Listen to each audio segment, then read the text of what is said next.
Bago tayo magpatuloy, huwag kalimutang mag-subscribe sa aking channel.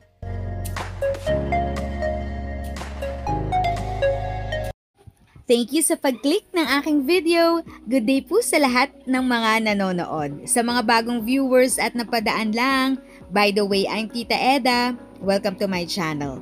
Ang channel na maghahatid sa iyo ng dagdag kaalaman tungkol sa government services, bagong mga balita at informative videos na galing sa legit na resources. Mag-subscribe na para updated ka.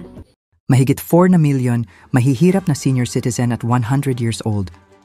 Individual sa buong bansa ang nakatanggap ng kani-kanilang social pension at centenarian na regalo noong 2024 mula sa Department of Social Welfare and Development, DSWD. Mula Enero hanggang Nobyembre 2024, may kabuang 4,268,021. Indigent senior citizens ang nakatanggap ng kanilang buwanang pensyon, sabi ni DSWD Assistant Secretary and Spokesperson Irene Dumlao nung Biyernes. Sinabi ni Dumlao na sinimulan ng ahensya na ibigay ang tumaas na pensyon na P1,000 noong 2024. Alinsunod sa Republic Act RA 1916 o an act increasing the social pension of senior citizens.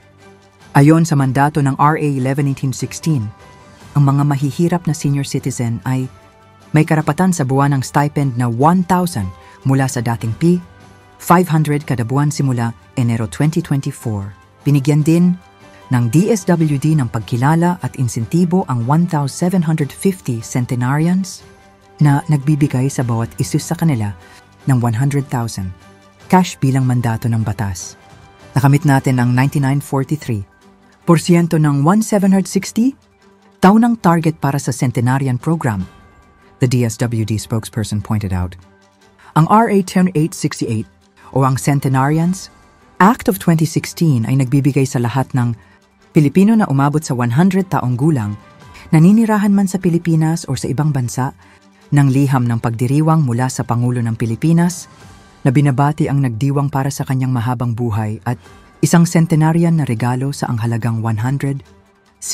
Simula nitong Enero, ang pagpapatupad ng Centenarians Act ay nasa ilalim na ng National Commission of Senior Citizens, NCSC, ayon sa mandato ng RA 11350. Ang RA 11350, ang batas na lumikha ng NCSC, ay naguutos sa paglipat ng mga tungkulin, programa, proyekto, at aktibidad na may kaugnayan sa kapakanan ng mga senior citizen mula sa DSWD patungo sa komisyon. If sa tingin mo, natulungan ka ng video ko na ito, nakasave ka sa oras mo, you can click yung thanks button at any amount ay malaking help sa pag-grow ng channel ko. Yun lang po muna ang aking update. Sana ay nakatulong na dagdag kaalaman ang aking shinare today. Ang goal ng aking channel ay mag-create ng awareness. Kung ganitong mga topic ang gusto mo, panoorin mo ang mga videos ko na ito.